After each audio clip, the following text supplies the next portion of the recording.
Bhojpuri industry में लकीर के बात आए और पवन सिंह के नाम ना आए तो हो नहीं सकता। हम आपको बता दें कि भोजपुरी इंडस्ट्री के लिए पवन सिंह ने बहुत ही बड़ा काम किया है। भोजपुरी इंडस्ट्री के एक ऐसा गाना लॉलीपॉप जो कि पूरा दुनिया में सुना जाता है, विश्व में सुना जाता है, और उस गाने के कारण भोजपुरी की हर जगह प्रतिष्ठा मिलती है और हर लोग जानते हैं कि हाँ, भोजपुरी गाने मसालेदार होती है।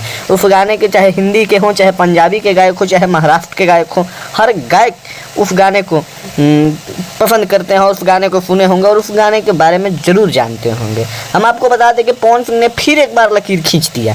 पवन सिंह ने बी प्राक के साथ गाना ला रहे हैं। बी प्राक हिंदी फिल्म के बहुत ही अच्छे गायक और कंपोजर, म्यूजिक डायरेक्टर हैं, जो कि अक्षय कुमार के फिल्म में एक बहुत ही अच्छा गाना गाए थे और तमाम गाना उनका बी प्राक का आते रहता है, जो कि सोशल मीडिया पर धमाल मचाया रहता है, यूट्यूब पर धमाल मचाया रहता है। बी प्राक के जब गाना रिलीज होता है तो लोगों की तादाद बढ़ जाती है और यूट्यूब पर इस तरीक़ा से ट्रेंडिंग में चलता है, जिस तरीके के लोगों ने उनके सुरों के दीवाने हैं, जिस तरीके से पवन सिंह के भोजपुरी में लोग सुर के दीवाने हैं, हिंदी में कहीं ना कहीं बी प्राक के लोग दीवाने हैं। एक बार एक साथ पवन सिंह और बी प्राक आने वाले हैं। बहुत jल्द ये दोनों लोग एक एल्बम में काम करने वाले हैं।